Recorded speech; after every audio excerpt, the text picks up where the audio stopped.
And we're live. I am joined today with Adrienne Rockenhaus. Hope I said that right. Yep, you did actually. Good job. That's good. Um, some of you might know her formally by her maiden name of Adrienne Blair. She is a very accomplished lady on the internet. And we're here to actually talk about a current situation that's been going on with her husband, Conrad, and some legal issues and some, I would dare say, even for myself, in my personal opinion, massive overreach by the court and prosecutors. And I don't really want to speak too much out of turn. So I'm going to have Adrienne give you an introduction of herself and what is going on, and kind of get into a discovery of how this, as a vet myself, just seeing this, it kind of pisses me off. And so I just want to have everybody get a chance to hear what's going on. So Adrienne, I'll hand it over to you with my little spiel there. Thank you. And also thank you for your service. You were in the Marines, correct? No, I was actually a Greenside Corpsman, so that is Navy. So that was the medic for the Marines, because Marines do not have medics. Okay. Yeah. Well, thank you. My husband was also in the Navy. Yeah. So, but yeah, thank you for having me on. Yeah, like you said, I'm in a bit of a crisis right now with my husband, Conrad Rockenhaus. Kind of the immediate short version of what's happening is that Conrad, my husband, he's 100% disabled, service connected veteran. He is in federal prison right now in Milan, Michigan. And I'm honestly terrified that the feds are trying to kill him. After a violent arrest a few weeks ago, and you can see the video on my website, rockenhaus.com, by the U.S. Marshals. He got a really severe head injury, and you can see it happening. After he's been in jail and now prison for about 2 weeks now, he didn't see a doctor for 2 weeks. He was very confused, disoriented, not well. And then when they moved him to the prison in Milan, the doctor there reduced his seizure medication. Okay. Yeah, which, he actually it's a very effective medication. It's called Keppra. And he was having seizures after getting beat in the head by marshals. And so reducing the seizure medication is obviously not. That's, I mean, look, I'm going to be honest. I think I missed that in the reading. And that's horrifically shocking, because my combat injury, it's not fully disabled, but there's some stuff that I really help. And if someone was just going to arbitrarily reduce it, it would mess me up. And yeah, the fact that a non medical military doctor, VA doctor did something like that. Yeah, that's it's actually worse. It's actually worse than that, because they have taken away some of his meds. His metformin, which is a diabetes medication. Yeah. He realized, I think it was yesterday, that they were giving him 4 times the dose that he takes. So he didn't take. He noticed it. He didn't take it, but that could actually kill you. Yeah, because metformin has a few side effects too that can cause other issues. Because when I was out, I did case management and people's medications, and especially if it's not the metformin ER, you get gastrointestinal issues, and it can stop absorption. That's just hearing this, it's just holy sh. Yeah, I mean it's really bad, and I feel like his life is actually in an imminent danger right now. And so what I did is I filed a emergency petition called a writ of habeas corpus. I filed it as a next of friend on Conrad's behalf, since he's 1, incarcerated, 2, dealing with a head injury and can't really fill out forms too well right now. But I filed it with a federal court. It's been ignored for about 4 days now. The other problem, because when you file a writ of habeas corpus, you have to list which constitutional rights are being violated. The medical situation is an obvious one. The other one I put on there is basically my husband has been unconstitutionally denied a lawyer, because the first one that we retained was corrupt, and the federal judge, who they noted their friendship on record in court, has kind of trapped my husband in a procedural logjam, and he can't get a new one. So basically, because this lawyer, his name is Mark Lakin, he will not withdraw from the case unless we pay like $5,000, which we've already paid him an exorbitant retainer fee. The main reason we wanted to fire him is because he coerced a guilty plea for my husband. The first time my husband was arrested in April, it was based on fraudulent charges or fraudulent violations that his probation officer was alleging. I had all the proof that they were fraudulent. One, they were trying to say he was absconding when they knew he was in a VA mental hospital. They had confirmation from his doctor. I had been in contact with them the whole time. And in part, if you read, because all the documents are on Pacer and also on my website. If you read the allegations, it says, go ahead. Oh, I was gonna say, I'm just letting you know that the website's going to be linked below in the description, along with what Adrienne has put together for a press release. So when she says in the website, it's down below. Okay, Thank you. Thank you for putting that there. I appreciate that. But yeah, so they were trying to say he was absconding and that I was incommunicado, which I have phone records to prove that's not true. I was communicating with them the whole time.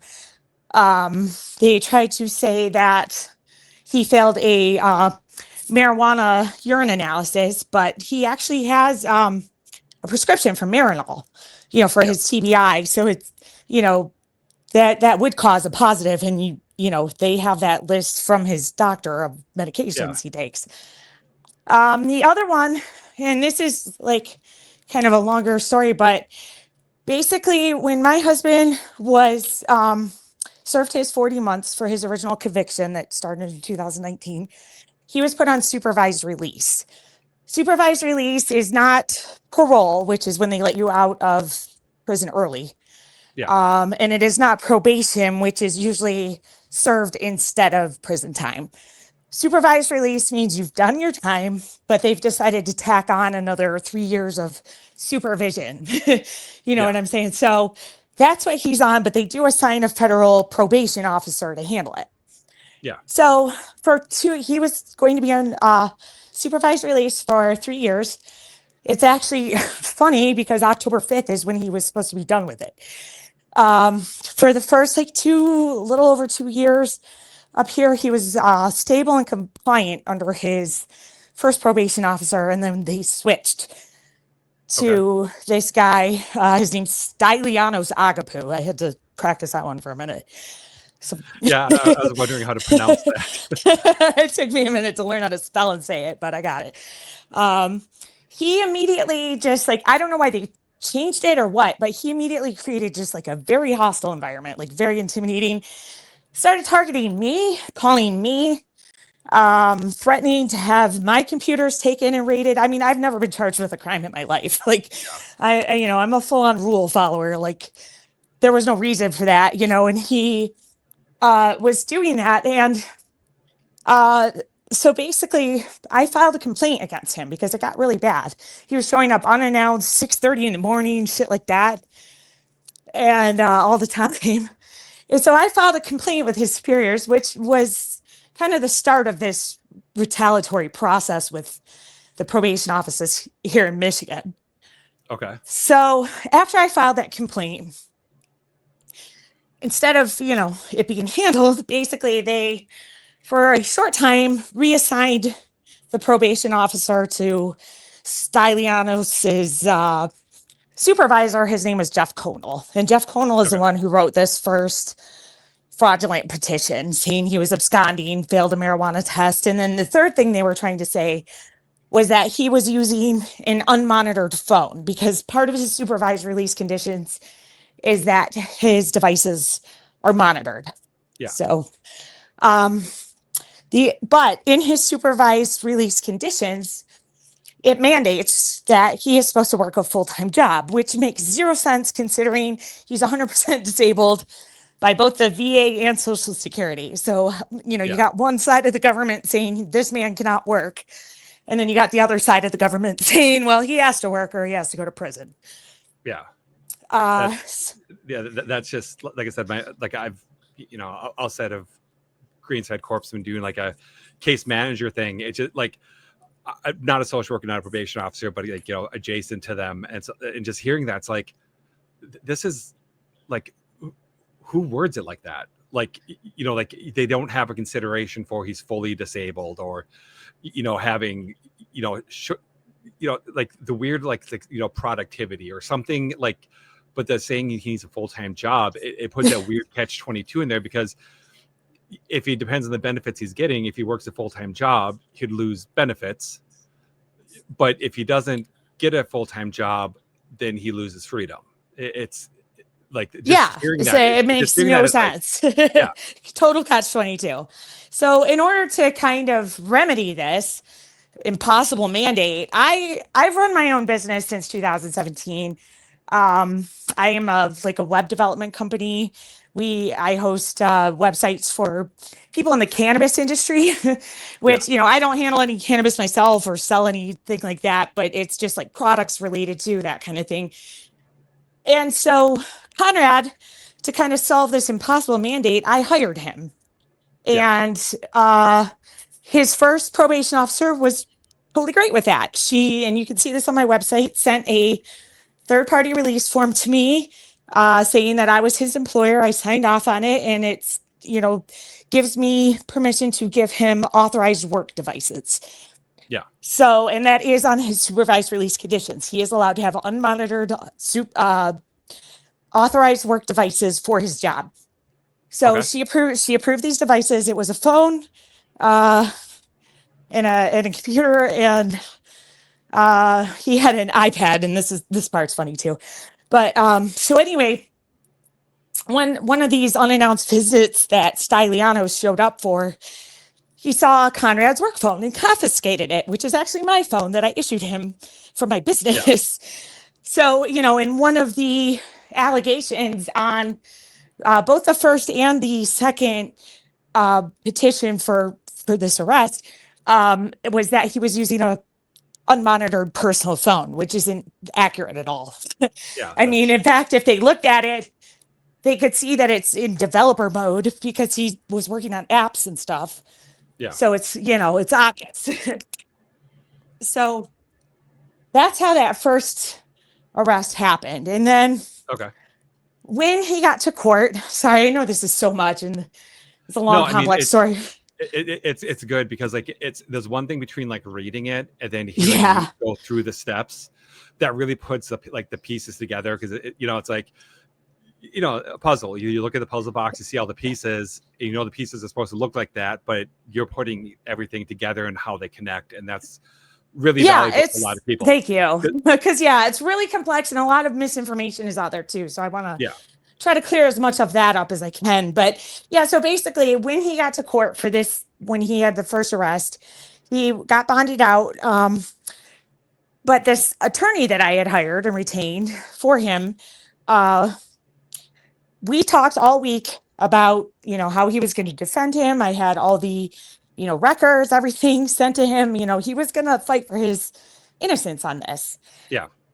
We get to court and not 30 seconds before the hearing starts, Mark Lake and the attorney pulls Conrad away from me, isolates him, and says, if you don't plead guilty, you're going to go back to jail. Well, Conrad has a TBI, right? He gets twisted up pretty easily. Yeah. And I don't know what the motivation necessarily was for this attorney to do this, other than he's friends with the judge. I do know that. But why he just changed last minute like that. And my husband, who could not talk to me, could not, make it a quick decision, pled guilty, even though he is fully not guilty. Yeah. That's a coerced guilty plea. A coerced guilty plea is not a valid guilty plea. Yeah. So we wanted to fire him. And then all of a sudden this next set of violations comes out. And this one was authored because they put Stylianos back on his case after he pled guilty, which is kind of crazy, but they put Stylianos back on, and Stylianos shows up at our house. I was actually in Denver visiting a friend. Okay. And he shows up with Jeffrey Connell. They show up together unannounced, and they see, one of Conrad's work devices and confiscate it again. Okay. Well, after all of, all this bullshit that's happened, I was keeping a very close eye on my devices, my business devices, on the like iPhone Find My, you could just track your devices. Yeah, the Find My And, iPhone. yeah. So I just happened to notice where it was. I'm, checking, and I'm like, that looks like that's at the probation office. So I just erase it, right? I'm like, my sensitive customer data is on there. They've already hurt my business. I don't need, all of that being given to the feds. My customers would not like that. Yeah. So I erased it. I mean, it's sensible. I mean, yeah, like it's my phone, so I had the right to erase it. And so all of a sudden I get this call from Stylianos.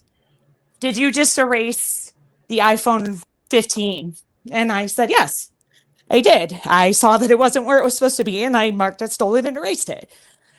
Yeah. Well, he starts trying to argue with me. That was not a business phone. It was a personal phone.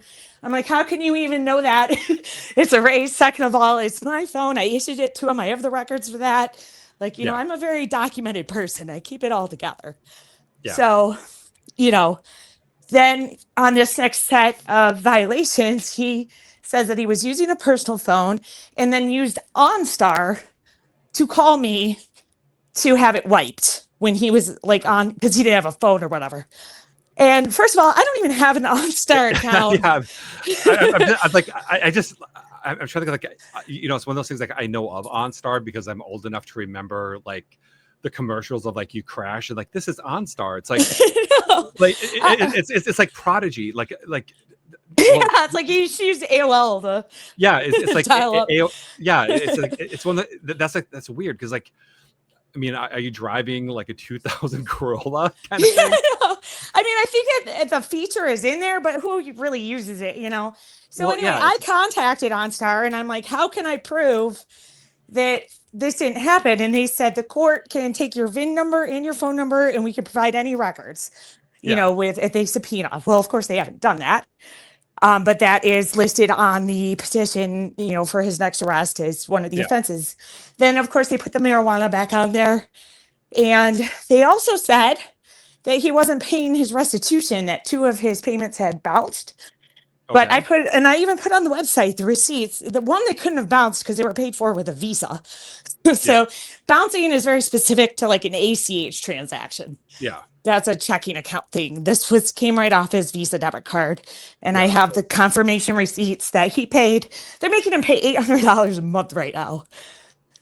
That's kind of, I mean, like, honestly, to me, like, going back to case management stuff, like, I've known people who've owed thousands of dollars and they're paying like $75, $100 a month, it's going to take them like 10 years to pay off.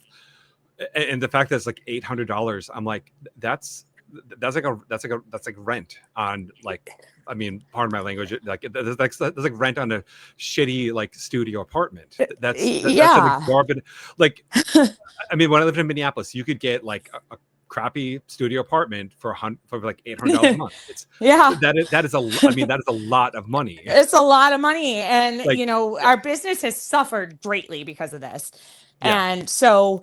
He's now reduced to his disability payments to pay for this stuff, which, as you know, isn't really going to cover that. So, it's been a little tight. But the thing is we have the receipts that he did pay it.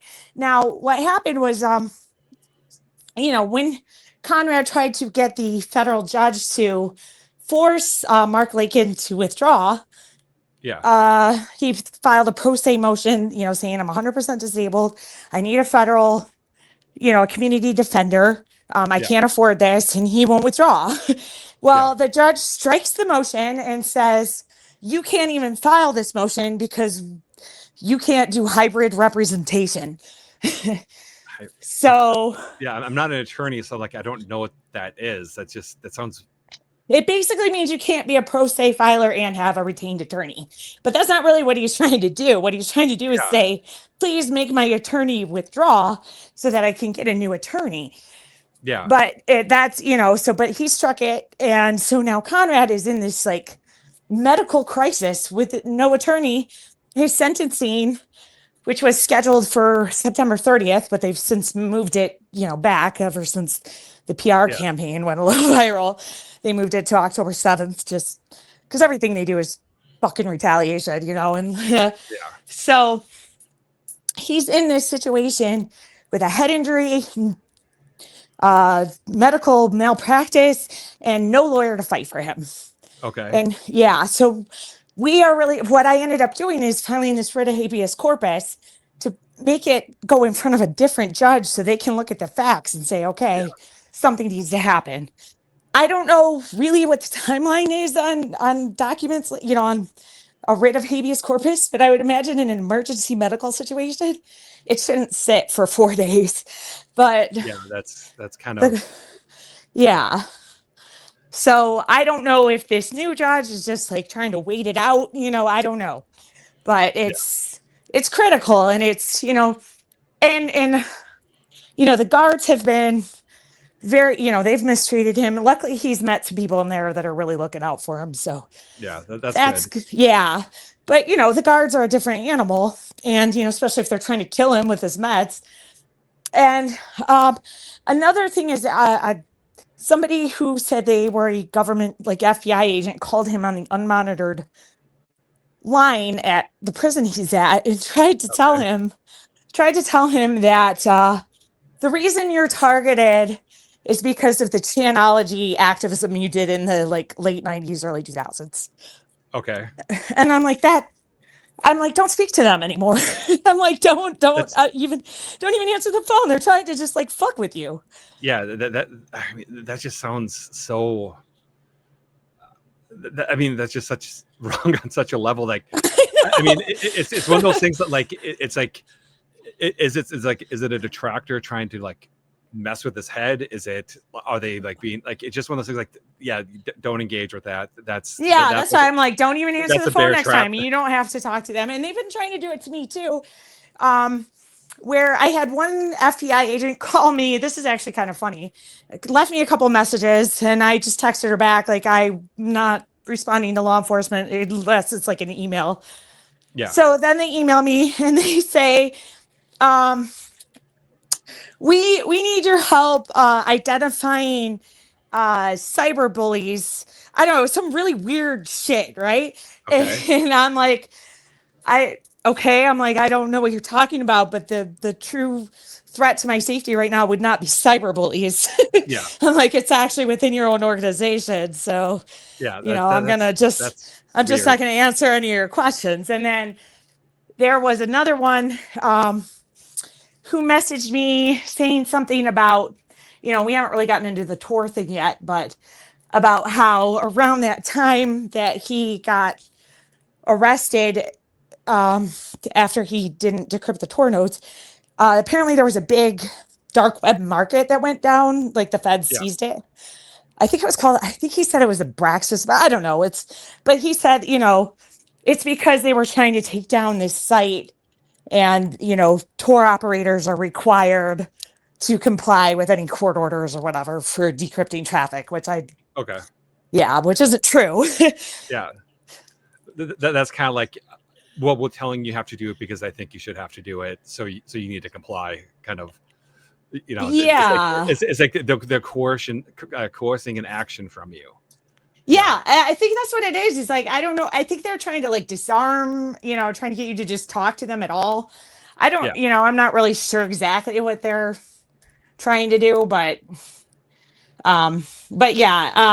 basically, let me get into the Tor thing really quick too, because that's actually the heart of this. This goes back to the original charge, as I had mentioned briefly, the CFAA. So basically, back in 2018, 2019, Conrad was a Tor relay operator and also Tor exit node operator. Most people, when they think of Tor, think of the dark web, right? Yeah.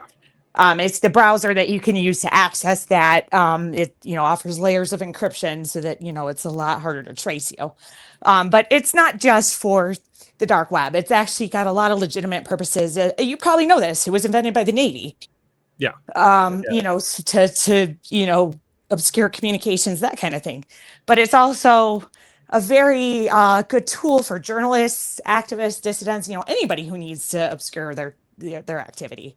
It's not just all drugs or whatever. There's a lot more.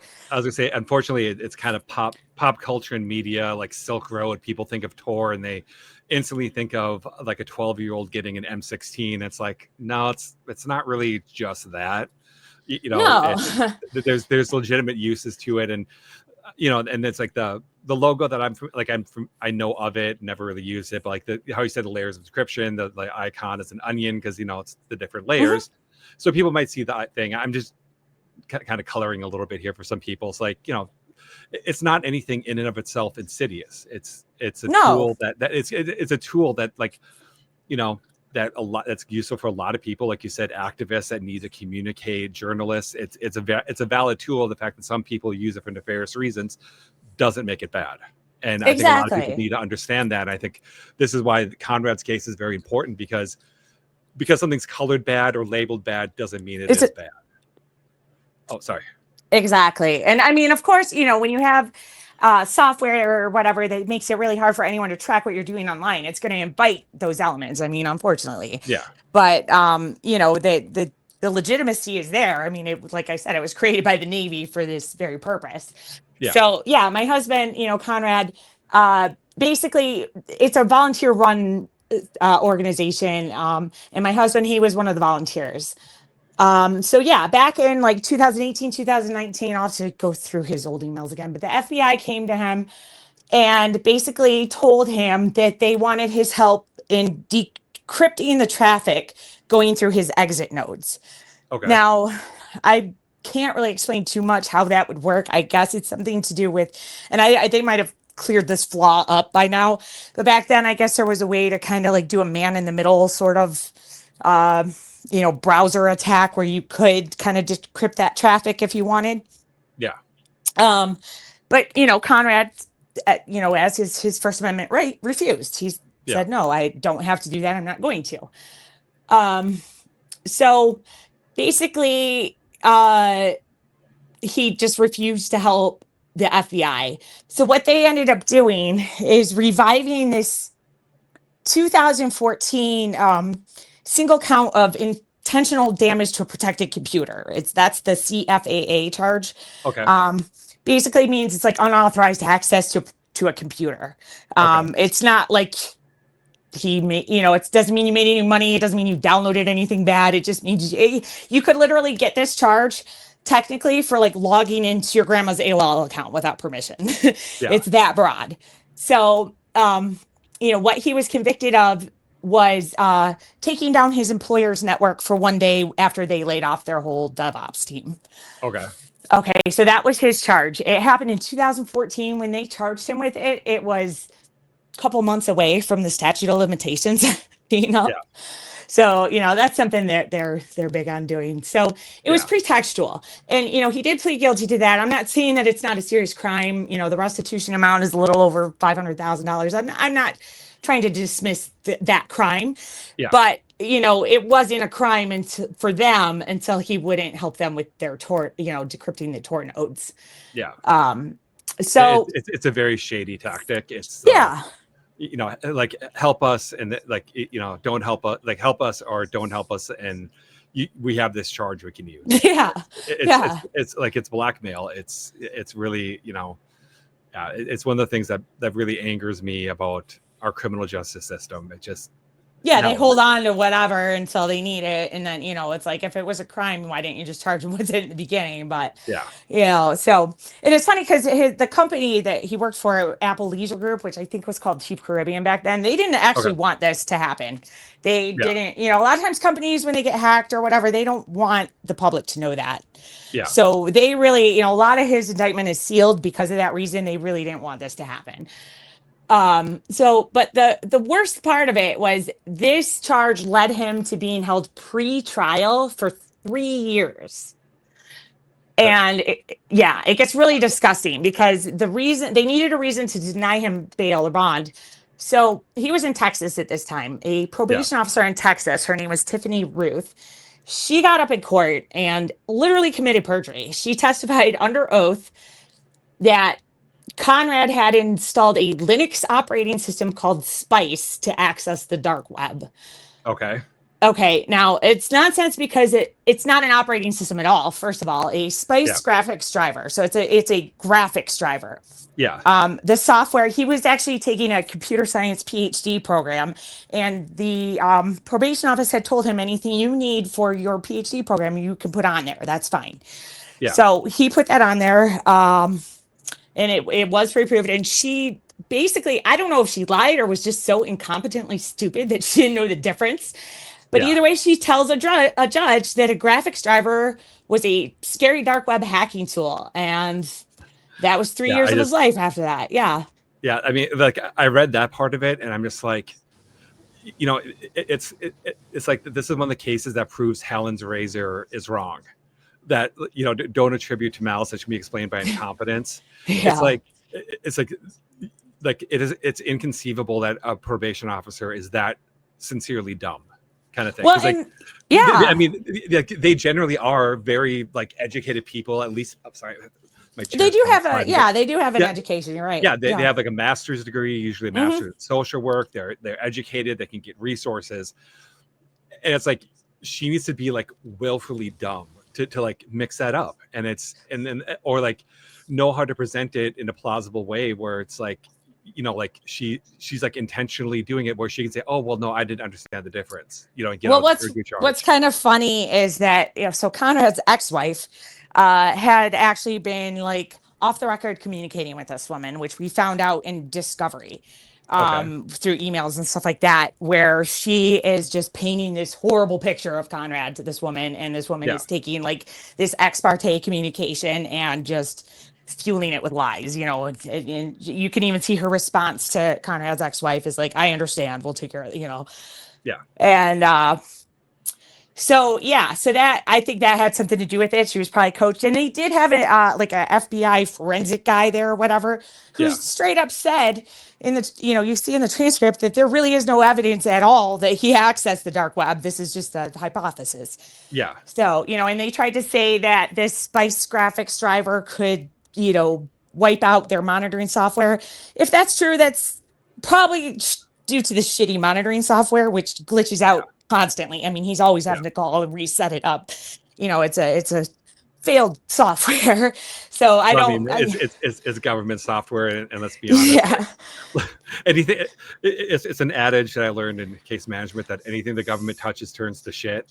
Because when you give stuff like that to the lowest bidder, you can get the lowest quality. I mean, like was in Minnesota, the DMV, they did that whole overhaul at the same time as they're doing the overhaul like Obamacare, and it just kept crashing both systems in Minnesota. DMV software was crashing the market software. It's like, how can they not figure this out? Like, it took me like 6 months to get my real ID. It's just like, and then I moved to Wisconsin to get it in 2 weeks.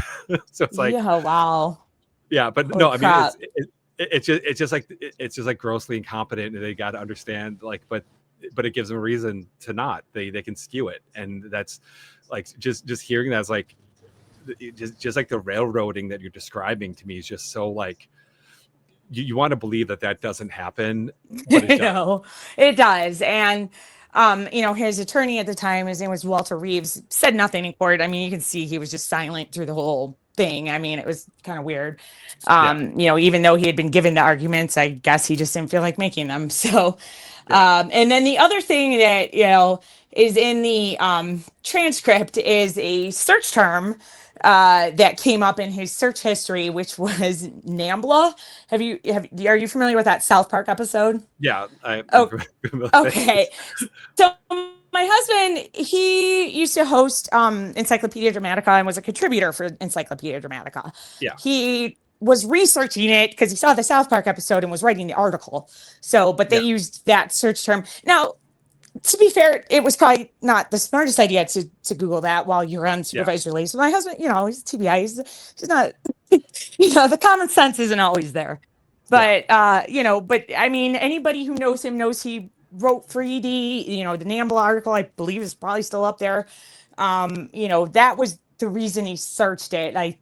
You know, and they wanted to kind of play that in there too. So, Yeah, that's, I mean, I'm going to be honest. I'm a guy, and like, wife, kids, normal Midwestern dad. And I'm just glad that like the search that I look for, like an urban dictionary, will never be like, there's no reason for that to be Right? pulled up, because like I'll see something like, what is that? And I look at urban dictionary. I'm like, You're oh like, my God. no. It's like, I wish oh, I it's never looked. horrifying. Yeah. Yeah, yeah. And It's like I need brain bleach, not just eye bleach, But I mean, yeah. it's one of those things. It's plausible deniability, and it's just like people sometimes like you don't know what it is, and you try to figure out what it is. It's like, oh man, I wish I didn't know.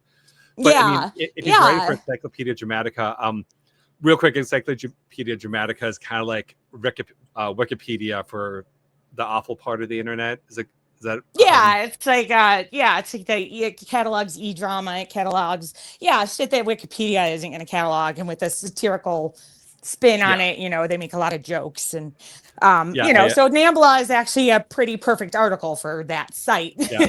Well, I was gonna say S- that there's a YouTuber who read the Encyclopedia Dramatica reference for Minneapolis, especially Loring Park, which is like the gay cruising park in Minneapolis, and it described it as an EPA Superfund site from all the discarded condoms and needles. So I mean, just to Yeah. kind of give the audience of the kind of things that are written on there. Yeah, and that's true. And whether or not, however you feel about it, site, that's different. But Well, I mean, it's satirical. It's Yeah. it's tongue in cheek. It's and I mean, just viewing, like, having lived in Minneapolis and just thinking of Loring Park. It's actually a pretty lovely park, but it's like an EPA Superfund site. To me, it's funny, but that is other good. people might That be actually is really be good. funny. Yeah, I mean, other people might be offended by it, but it's just like, it's a joke.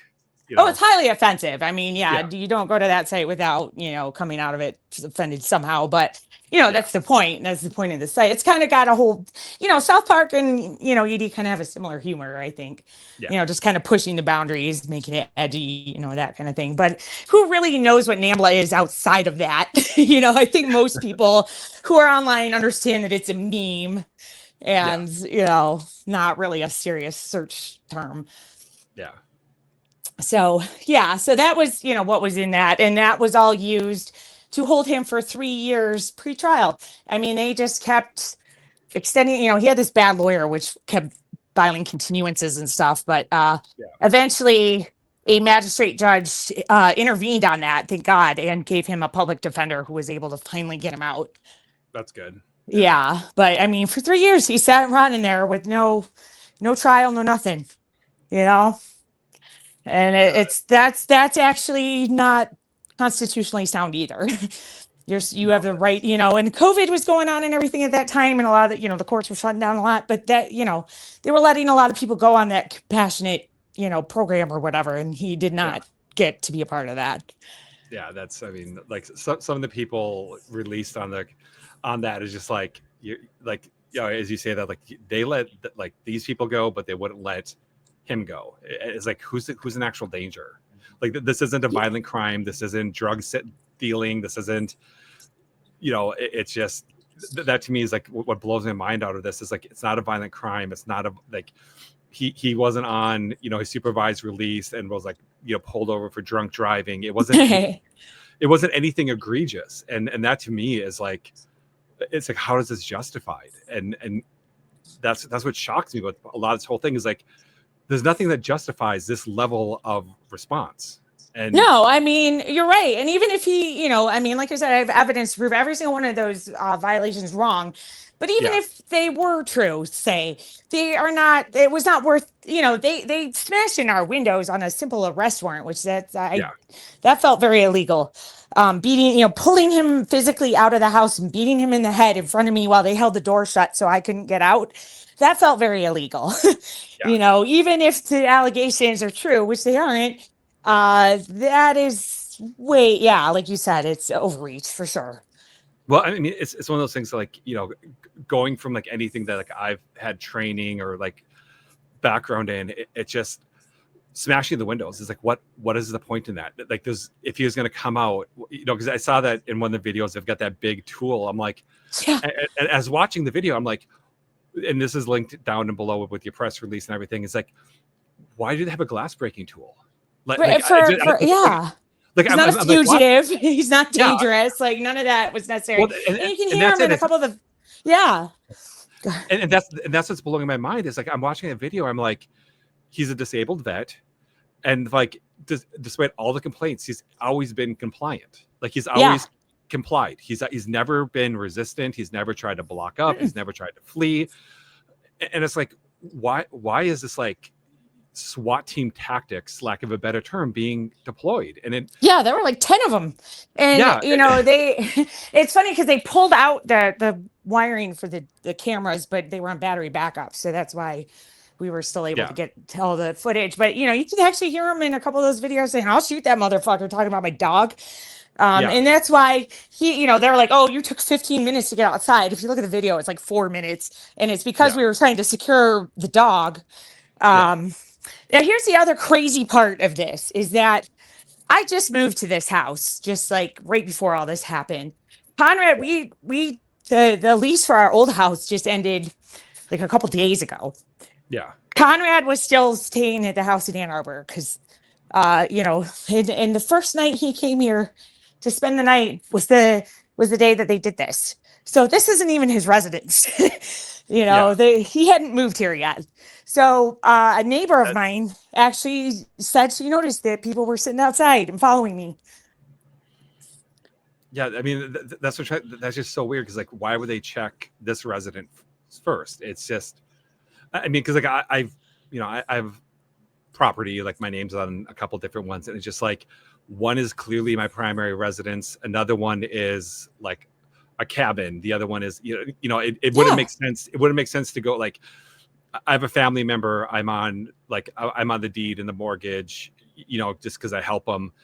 It wouldn't make sense to go to that house, kind of thing. No, in fact, it wouldn't make sense. It wouldn't make sense to go to the cabin. It would make sense to go what's listed as my primary residence. Like exactly. It's just, and that's what I say, that there's like so much to this where like if you take a moment and back up and be like, this doesn't make sense. Like it doesn't make, like on its face, it doesn't make sense that like, why would they go to that location first?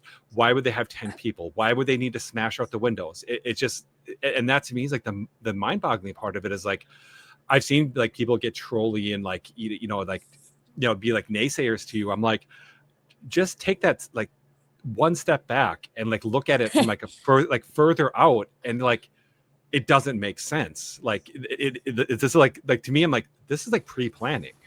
Like, you don't get that many officers there without pre-coordination. Well, they were pissed because I had just like 2 days before posted the video of the arrest from April. The one, I don't know if you saw that one where they were threatening to sick the canines on us. I had just posted that on my Facebook, I believe, and on YouTube. And it kind of, got a lot of shares. And like not even 48 hours after that is when this happened. So it's one of those they were things mad. Like, I mean, it's one of those things where it's just like, okay, coincidences happen, but it's like, come on. No. Like it's just like this shows forethought, this shows coordination. And I mean, it's like how I kind of said the thing earlier, like the government is not efficient.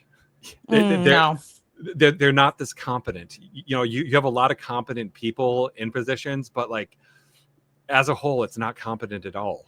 They don't function this smoothly, and and that's what that to me is like the simple fact is like it's just a head scratcher. It's like how do we get these things together? And this is why I'm glad to have you here, is because like you see the puzzle, you have all the pieces, and like you're putting them together and how these things connect, and it's just like. So, and honestly, if you're just grabbing like pieces here and there, it probably sounds like I'm a complete crazy person. Like I've heard that, I mean, it's one of those things. Like if they hear you and don't listen to you, like it sounds schizo. Like I'm not trying to be it's like so. It's been going on so long, and it has so many details that I kind of get that. I will say though that some of the the detractors or whatever, I kind of believe that the feds have kind of set out their whole sock puppet army, because if you look at the Reddit thread, normally, the users of Reddit and our Tor are not pro federal government. I mean, And it seemed Yeah, like there were a lot of pro-federal government, comments, and I just didn't add up to me. So I kind of get yeah, disengaged from Reddit just because I'm like, they're not coming in with good faith arguments. They're directly attacking me. It's not like they're trying to have a debate. yeah. I mean, they're not asking like like an uncomfortable clarifying question. Right. Sometimes somebody will have like a question you don't want to answer. It's really uncomfortable, but you can tell it's a good faith question because it's something they don't understand. Sure. But we have those things. It's like, this is, like you said, you'd be on the tour board, and this person's like, "Yay, federal government's never wrong." And Yeah, you should all be arrested. yeah, Like, it's like you deserve this. Like, who are you? yeah, you just kind of respond like, "Okay, glowy." Yeah, I mean, it's like kind of obvious. Like how those khaki shorts and polos. Yeah, well, it seems to be pretty isolated to Reddit. Most people have been really respectful on the other channels. Twitter, I did have somebody kind of say this morning, like, well, he violated his parole. I'm like, you need to understand there's a huge difference between parole and supervised release. Yeah. Supervised release, some people would even argue isn't constitutional because they directly say you did your time. We're just tacking this on. Yeah. It's not like probation where you're serving it instead of jail time, and it's not like parole where they let you out early. Yeah. He did his time. Yeah, it's kind of like one of those things. It's just like, we just want to have this extra burden on you. And it's one thing, like I said, like it was in Minnesota, in case management, they had that where they had like drug offenders or whatever, and they kept making them go to like a rehab. And so they did their jail sentence and they had to go to a rehab. Well, you can't leave that rehab. No. Because like this is part of your release conditions. It's like, well, they're in a locked facility. They're not free. They have no choice in going to it. They can't choose what rehab they want to go to. They need to go to Moose Lake, rehab for correctional facility, which is like way north of Minnesota. And it's like, no, this is a continuation. It's just a different type of sentence, and you're not being honest with it. And like that to me is like all these restrictions, and like the one thing you said, like, putting on the Linux and like, and wiping stuff. And it's just like, and even that, like how you said with your device, how you said it was lost. It almost harkens back to like the original like charge of like the graphics driver being Linux and it could delete the software. It's like they're trying to like, they're trying to make those Lego pieces fit together by having a similar connection, like theme of, oh, well, this device was erased, just like the original charge. That's kind of like where my mind goes, is like they're trying to force things to fit to kind of keep this going, because they like make it all part of the same thing. Yeah, and absolutely. To me, it's just like, no, they're completely unrelated, but they're trying to make it. And it's just like, this is, I mean, to me, there's like so many mind-boggling parts of it that just like. Well, the part about Tor being part of the conditions at all is really weird because it has nothing to do with the CFAA offense. Yeah. The CFAA offense had nothing to do with Tor, but they put on his conditions no Tor, which is fine. He's not trying to go on Tor anymore. He's retired from all that, and that's not a problem. It's just like, why is it such a strong condition of, his pretrial release and his supervised release, like when it had nothing to do with the crime? Yeah, I mean, like that's just kind of weird. It's like, you have an offense, like your offense has nothing to do with this, but we're going to put it on there anyways. And it's like, it's just like I said, there's like so many things that's just like, this doesn't make sense. This doesn't add up. Like, what's the purpose of this? And just like, well, okay, well, they're lining the trail with bear traps, and like, and that way, if he steps slightly off the thing, he's gonna step on the traps. And it just seems like so much is just set up against Conrad it's like they're lining up so much that it'd be so much easier for him to fail than to succeed. And they're setting him up for failure. And it's just, it's frustrating, especially how he said, like he has a traumatic brain injury, like a disabled vet, and sometimes things get confusing for him. And like, and especially how he said someone called him, it'd be so easy for him to misspeak. And then they got him. And it's, and especially not having a lawyer that he can direct him to. It's just like, exactly. How is this justifiable? How can anyone defend it? And that's like, for me, like, being around the VA and knowing other soldiers that have been injured, is like, how can you justify this happening to someone? Because like a traumatic brain injury is like life changing, and like a lot of times you'll be talking to them and like all of a sudden it won't quite make sense because their brain is like, the way it's functioning, that kind of goes off onto a tangent.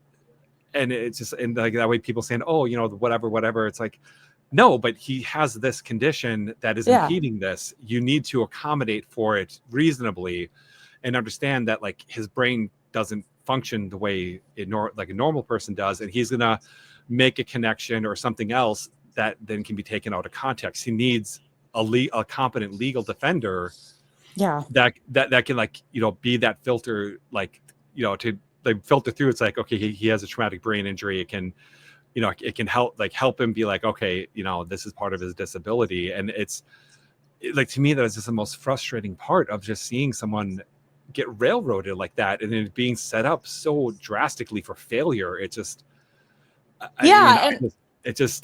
And you really nailed it. Like it is. It's like every step of the way they have tried to make impossible conditions that he, and I've tried very hard because he does struggle every day with his head injury. And especially right now, it's since they beat him in the head, he's just doubly, it's bad. It's real easy to do that to him, and that's why I was glad that there were a couple people that seem to be looking out for him in there because people could take advantage, Oh yeah, I mean, especially, like if you're in general population or like around other prisoners and you're like weaker, I mean, it'd be easier for people to like take advantage of them, do whatever, and it's just like I don't get how like putting him in like a federal prison and not just having him in like a better holding situation is like, it's like every step of the way, like what they're exerting for punishment exceeds what is warranted, like going from like the amount of people that came to your house to smashing out the windows, like all of that is just like, like use, like the kind of general use of force is +1, kind of thing. You do one step above where that person is, and it's like, well, no, they did a +10 with this because how I've had it explained to me is a simple arrest warrant does not allow them to break in your windows, does not allow them to come inside. They can come there, but they and you hear him say in the video, we have a search warrant, and it's not a search warrant. If you look on Pacer, it's an arrest warrant, and they don't ever present it to me. It was never presented. It was just filed in Pacer a couple days later. I mean, even then, like just the misrepresentation is just so.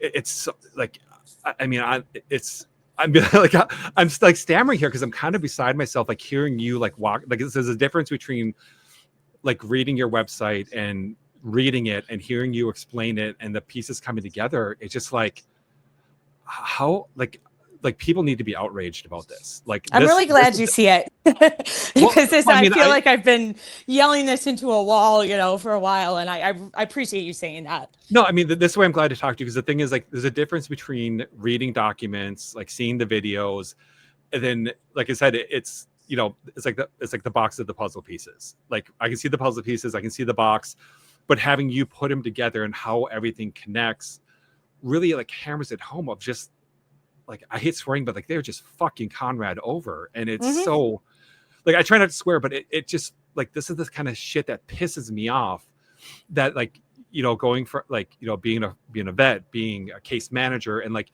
even as a case manager and people had probation officers and like, they're being just kind of a piece of shit to them, that, but like, this is like, you're intentionally sabotaging them. It's like, you're on a road and you told you need to make a left-hand turn, but the road curves to the right. Yeah. It's like, do I go into the ditch? Like what? This is like, not good instructions. Yeah, exactly. Yeah. And it's just like, it just seems like he's constantly put forth these like things of like, this doesn't make sense. It's like, I don't know. I mean, I don't know how to put it. I'm like, I always try to like use analogies and stuff. But I'm like, I'm just like, it's worse. Like hearing you put it together, it is worse than what I like reading it. It is, they're setting him up for failure. They're railroading him. They're putting him in like these impossible situations. And it's fucking enraging. I'm sorry. I don't like to swear, but it's just. No, I get you. I totally feel you. I mean, like I said, you're mutual on the internet. I really respect you. I haven't really interacted with Conrad, but it's just like, like hearing it put together and like the pieces laid out, I'm like, what the fuck are they doing? You know, kind of thing. And like the lawyer being just a jerk the way he is, not withdrawing, the judge not like letting him do like the pro se, saying like, I need my lawyer to withdraw. It's like the Waukesha dude who drove through the thing. They let him do a pro se to say, I'm going to self-represent kind of thing, you know, to get a lawyer. It's like, this doesn't like, even like, I'm not a lawyer, but it's like, this doesn't make sense for a person to not be able to fire their attorney. Yeah, fire their attorney. It's like, no, you can't fire your attorney. Like, you can't fire an attorney and ask for a federal like competent attorney. We're not going to do that. It doesn't make sense. It's like, it doesn't make any sense. And like, you know, when he was arrested the second time, he actually had a grand mal seizure in court, and they revoked his bond before he could even talk. I mean, it was like he had a grand mal seizure in court and couldn't finish the hearing because it was, you know, because he got beat in the head and had a seizure. Yeah. I mean, it's one of those things like, you know, like I have a head injury. It's not like bad. And this to me, why it's so personal for me is because the ID went off, I was flung, I hit my head, I was knocked unconscious. It's not as bad as what Conrad's dealing with, but the fact that like, you know, for me, there's times that I can have like a stutter develop, and it impedes my communication. Sure. The fact that Conrad is exponentially worse than what I deal with, and like to me, what I deal with is bad, but like Conrad is exponentially worse than that. It is so. Just pisses me off, kind of thing, that a simple like not just a simple accommodation, but like an accommodation is not being made or extended, and they're not seeing, and they're seeing as what they're doing is justified, or anybody is justifying it, is just like, you're a horrible person. Like, if you think what is happening to Conrad is okay, like, even if you believe he's guilty of everything they're saying, which, you know, like I said, we have evidence, as long, you know, if he could get a lawyer, this can all be cleared up. But of course, you know, but even if you believe that, like the what they have done to him is not okay for anybody. No, I mean, I would not like, I would not say this is okay for anybody. Like, I mean, like, this is not acceptable treatment for anybody. And the fact that he's a disabled vet with this documented issue, and it's like, I'm one of those people that, like, I don't care how guilty the person is. Everybody has a right to competent, like, representation, adequate representation, and that's not happening. No, and medical care, honestly. Well, and medical care, like the only government medical care that I'm like in favor of is like, if the government physically takes custody of you, you're in custody of the government. They're required to provide medical care for you. Because you can't see your doctor, you can't see whatever. He can't see his specialist. He can't go to the VA and see the doctors that are familiar with this. They need to provide medical care for him. And the fact that they're not, and they're messing up his medications, is just like, I mean, that's like inexcusable. Like, I'd almost say, like, I mean, to me, that's almost like a human rights violation, because like you can seriously harm somebody by giving them the wrong medication. That you can seriously harm someone by giving the wrong doses. Is like a lot of combat vets, I need Prozozin at night because it helps with PTSD nightmares. Oh yeah, yep. He takes that too. Yep. Yeah. So like, if they give me too much of that, I'm like, I'll be like zonked. I'll be so sedated, I wouldn't be able to communicate. If they don't give it to me, I'm probably not going to sleep well. I'm going to be sleep deprived. And the fact that like, you know, and he has other medications that can be more vital for him, and the fact that would be withheld is, to me, is like, I don't see how, like, you could be a vet or you could be pro-American and support this happening. Like, even if you think Conrad is guilty, like I'm devil's advocate. If you think Conrad is guilty, hands down guilty, he should serve a sentence. What is happening, like, with this is so beyond the pale of anything justifiable. It to me is just like, I don't know how you could even remotely justify it if you think he's guilty, because he's got this things that are thing, and like it like I said, just like mini Prozozin, it helps with PTSD nightmares. And I said, skewing that for me could really throw me off. You know, like, if you give me 2 of the 5 milligrams at night, that's 10 milligrams of basically a powerful blood pressure med. I'm gonna wake up a zombie. Yeah. If I don't have it, I'm not going to sleep because I'm going to have like the interrupting dreams. Yeah. And and the thing is, like, he's on more serious, like, life-saving medications than just that. Like, and to me, I'm putting myself in his place and just thinking about, like, this is like torturous to do to somebody. This is just like evil. Like, It is. And Yeah. I'm sorry, I'm ranting here because, like, No, not at all. Something stuff hits me, and I'm just like, and I'm just thinking, like, I don't have that many medications, but that's something that I need. Like, being through combat, I need that. Like, it's important for me to be able to, like, rest and be able to function, and not have these things. And the thing is, like, having the traumatic brain injury, he's going to need seizure medications. He's going to need all this other stuff. And the fact that if that's being deprived from him, like, all I can think of, like, this is like something they're targeting. They're trying to cause harm to him and, like, to you for standing up for yourselves. Yeah. Well, two other things that happened was, one, in the prison, to file like a grievance about something like this, you have to use what's called their TrueLink system, which is like an email system. He can't get into it. It keeps saying you're locked out for security reasons. And of course, the guards are laughing at him when he tries to ask for help. So he can't even tell anybody what's going on. He can't even make a medical request. He can't, so that I've read that. Like I'm familiar with some, like, the software, once again, doing case management, like, like stuff. And the fact that he's locked out for security reasons, that's well said. bullshit. Like, I can see that he'd be locked out for, like, external communications. Like, he can't, externally communicate, but there's no reason that he can't communicate, like, internally to staff to get help he needs. Like, I can't think, like I'm not a lawyer. I'm not an active case manager. I'm not a probation officer. I'm just familiar with these things from prior work. And there's some people I know, like, they've been in jail and they're not allowed to access, I'm trying to think it's not Peli Post. It's something similar. And they can't communicate with the outside because they're put in seclusion, but they can still communicate with internal staff. Exactly. Well, they're supposed to be able to put in grievances and medical requests, which he can't do. Right. Yeah. And then, like, that just, like, to me, that's nonsensical. That there's no reason he can't do internal communications or communicate with staff. I feel like they're trying to cover up their attempted murder with the metformin. It's what I feel like they're trying to do. But I mean, to me, like, just think about, like, 4 times the amount of metformin. I mean, like, like, when I was first got out of the army, and I didn't have that structure, well, not the army, out of the military. Army is kind of a blanket term, sorry, but, like, right. When I first got out and I was injured and I couldn't, like, work out the way I used to, I gained a ton of weight. Like, I was at one point I was like 452. And wow. And so I'm familiar with metformin, and, like, that stuff it messes up your GI tract, and you have.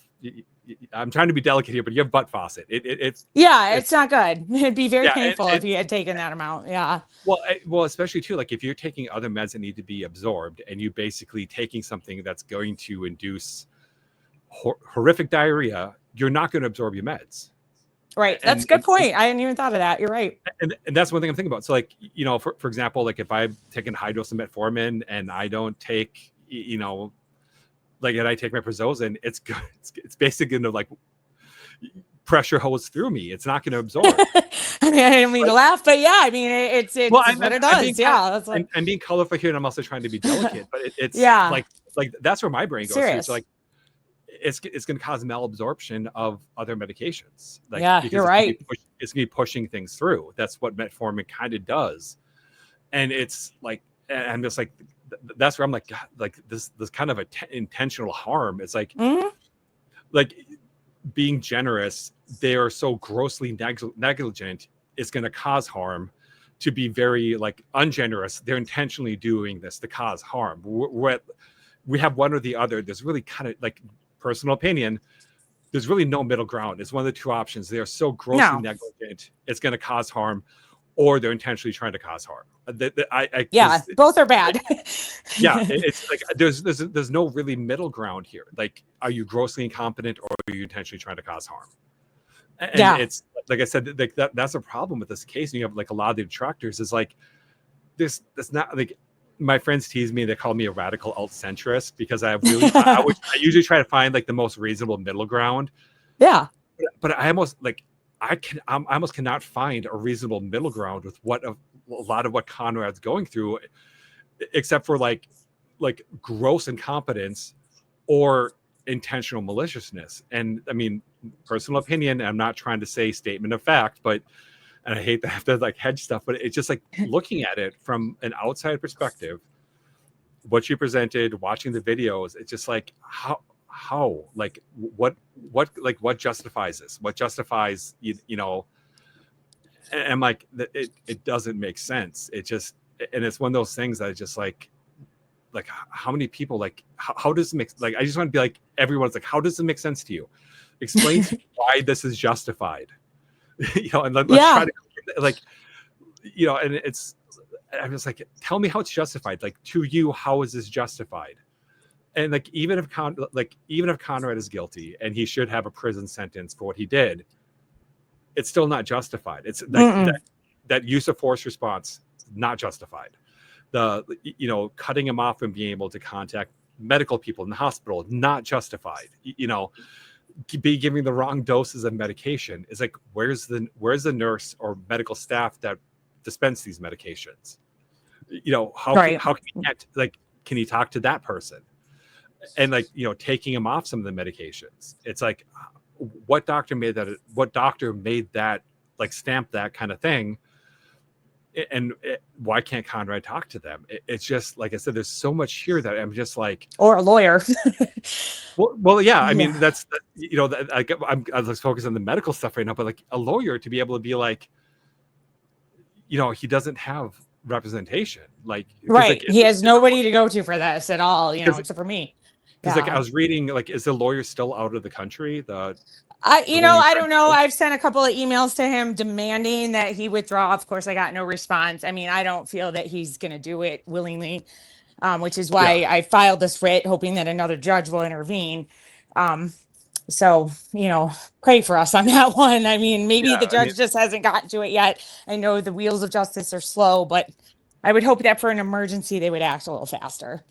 Yeah, I mean, it's just so messed up. And the thing is, like, because I thought I read something that he was like out of the country for a period of time or something and not reachable. He was, apparently out of the country. When Conrad was arrested the second time and had the grand mal seizure in court, everybody's like, "Where's your lawyer?" Nobody, another like a lawyer in the courtroom knew who he was and was able to like kind of facilitate a conversation, and that's when we found out he was out of the country. Oh, okay. Well, that's wonderful. Like the court didn't step in and be like, like, actually, the magistrate judge that day did try to assign a public defender, which Judge Murphy, the judge, you know, that created this problem, just struck down the next day. And he was supposed to have a follow-up hearing like a couple days after his arrest. Yeah. He just extended it now for a month. So, I mean, it's Judge Stephen Murphy out of the Eastern District of Michigan, Detroit. I mean, he has created this problem. So and did I tell you that they shut down my bank account? Did I mention that yet? No, you did. I actually have not heard that. This is the first time I'm hearing it. So they've debanked you. Yeah. So basically, they're like within less than 24 hours after I filed the writ, it got into Pacer, so it's docketed, and all of a sudden, my bank account is just deleted, and I never had one. And that's where his, disability payments go into. It's a joint account.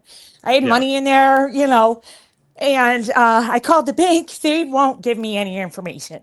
They're like, you know, it was SoFi, which I guess they closed down accounts for any reason. But what I found out is like basically SoFi, because like say a federal agent just called them up, hey, Conrad Rockenhaus has got this legal problem and he banks with you, they will probably just shut it down because they don't want the heat. Because it wasn't seized. It wasn't like, you know, nothing like that. Like a government can seize your account. They cannot delete it.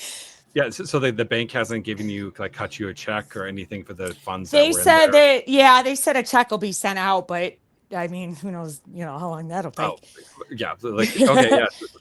like 7 to 10 business weeks kind of Yeah, thing. exactly. That's Come what on. I'm expecting. That's what I'm Yeah, totally I mean, expecting. I have a thought there, but I don't want to say it publicly. When we end the stream, I'll bring something up to you.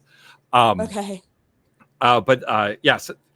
Let me, I'm going to a quick note to remind myself.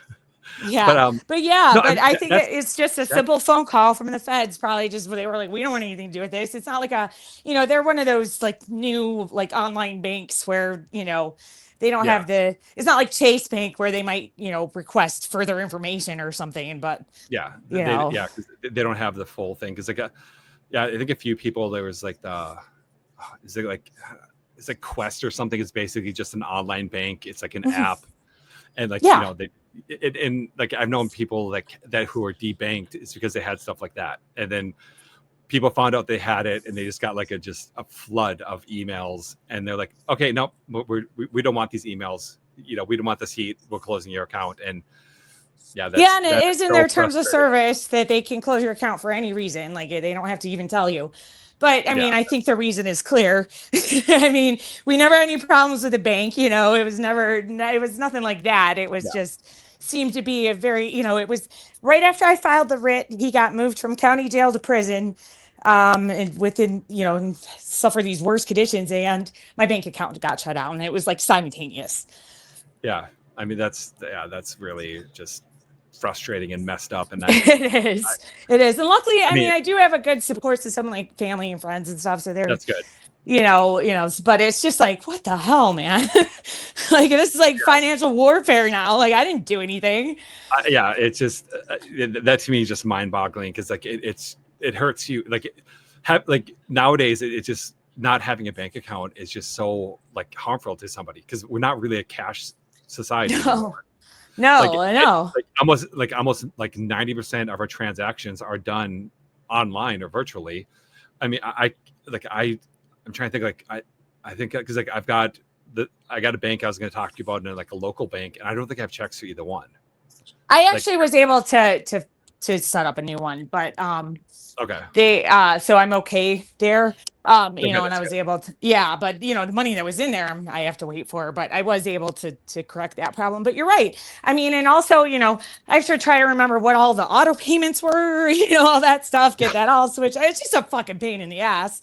Yeah, I mean, it's kind of one of those things you don't want to wait for that, like the notifications of, like also your cell phone bill didn't go through. You need to pay Yeah. this, and we're going to be charging you a late fee, and like it's like okay, well, great, Yeah, I mean, and you really don't realize how much of that happens, and then oh it's yeah, like, oh it's shit, just everything's shut down. yeah, it's going to be one of those things like so much as like auto pay or auto debited, and we don't even pay attention to it, and then all of a sudden you're going to get these notifications that stuff didn't go through and you're going to have to like adjust it. And it's just so disruptive to your life. I mean, because we're coming up to an hour here too. And I was going to say that, to kind of wrap up, as we've covered a lot and I've gotten heated, besides the PR campaign, is there anything else that you want to let people know to support Conrad or different ways? Right now, I think the best thing that you could do to help is just kind of amplify the story. Okay. If you know any journalists, lawyers, that deal with the federal system, anything, please pass along our story to them. Okay. I think right now the public pressure is really what I have. Yeah. And I don't want to, I'm not asking for money. I mean, I guess if there was like if we got a lawyer and I could direct funds directly to that person, it would be different, but I don't want to ask for like money or anything like that. That's not what I'm doing. I just want to get the message out there because like, honestly, we're up against such a fucked up system and such a big system that like, that's really the weapon you have, you know what I mean? Yeah. Against a corrupt system Yeah.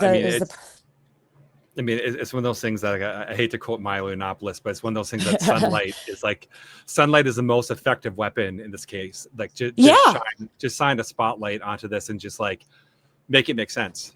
Like, yeah, that's all. Yeah. That's what I'm trying to do.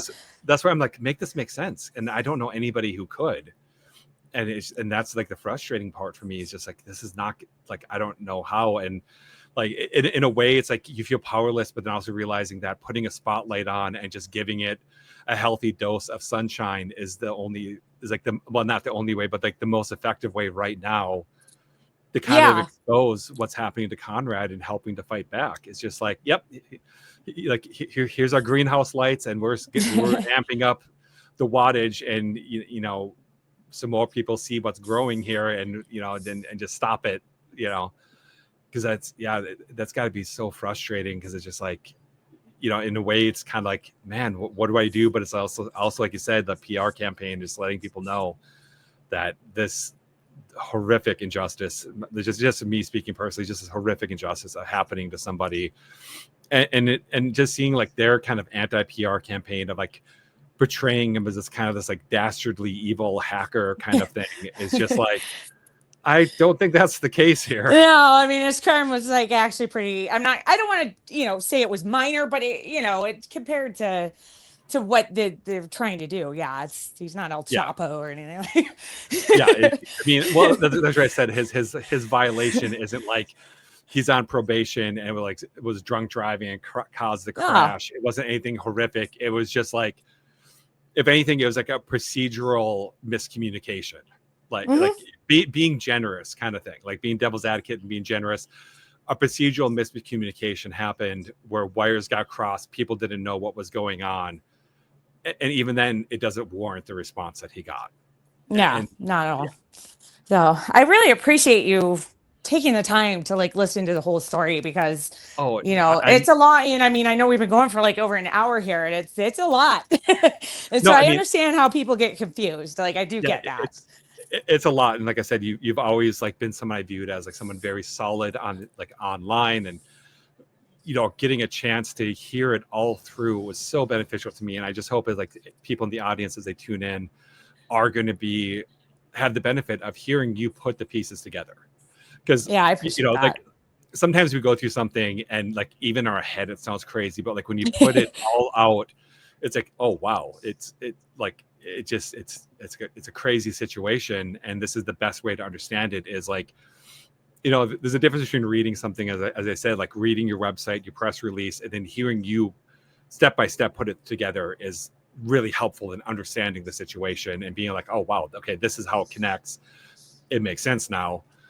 And it's just like I said, I almost personally, like, I'm gonna put this on my Twitter account, a detractor, like, respond when I put this when I put this out.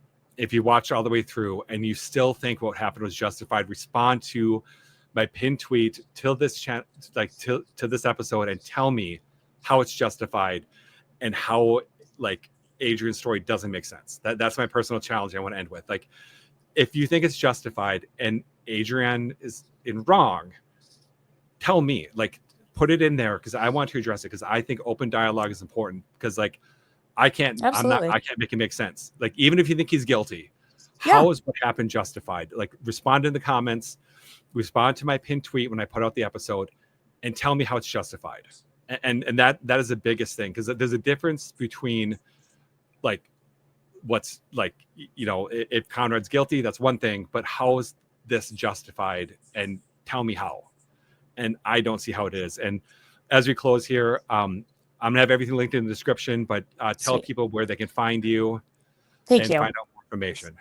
Thank you. Yeah, and I did link most of the court documents that we talked about are on my website. Court Listener has most of them for free, most of the relevant ones. Pacer, of course, has everything, but you do have to pay a little bit for that. But you know, if there's any documents on Pacer that, you know, somebody wants to see, I can retrieve it and put it on Court Listener for free. That's fine. But you know, like I said, I'm trying to do like radical transparency here. You know, my weapon is the truth, and you know, I'm I'm perfectly happy answering anybody's questions. You know, if it's a reasonable, you know, if it's not a personal attack. You know, I understand that it's confusing, and I don't mind clearing things up. You know, as long as it's not like, well, you deserve this because you're, you know, whatever. Yeah. So, do you want to plug your Twitter handle and the website? Oh yeah, you can 80. Okay. And I think it's in there. If not, I'll put it in there. Oh no, it's in there. I just sometimes like letting people like say their Twitter handle, because I always forget your Twitter handle. I'm sorry. It's just ADEZERO 80. Yeah, but you can look up Adrienne Rockenhaus. I know. I'm gonna be honest. I'm a boomer, and I always type in Adele by accident, and I know that's not right. I always do ADLE, but it's ADE0. Like Adele. Yeah, I'm a boomer. I admit it, but and then it's Rockenhaus.com. Yep, Rockenhaus.com. Yep, and that'll link to everything. Adele, Adrienne. See, I got distracted. But Adrienne, thank you so much for coming and talk to me. I've been kind of one of those people, like just kind of like an online fanboy of Adrienne for a while, and I'm just so thankful that you came in to talk to me and walk through all this. And like I said, it just hearing you go through it is just, it's so much worse than like it appears. And even the videos are just like, wow, that happened. What? Yeah, it's crazy. Then hearing what happened to it come up is just, yeah. But thank you so much for like coming in and going. Thank you so much for having me. I mean, I really appreciate this and you taking the time and everything and to understand. So I really appreciate that. Thank you. Oh yeah, thank you so much. And everyone, go follow Adrienne and just like look up the case. And like I said, if listening to this, if you still think it's justified, leave a comment and tell me how it's justified, because I really want to. I want to see if anyone can give me a justification for this, because I can't come up with any. And like I said, my friends call me a radical out-centrist. I try to find the reasonable middle ground. And like I said, I'm coming up with like grossly incompetent to the point of causing harm or willfully malicious. Like I can't come up with like a rationale other than those two. And I try to pride myself on being that radical out-centrist of the reasonable middle ground. But on that note, thank you so much for joining me tonight. Thank you. I really appreciate it. All right. And with that, everyone, have a good day.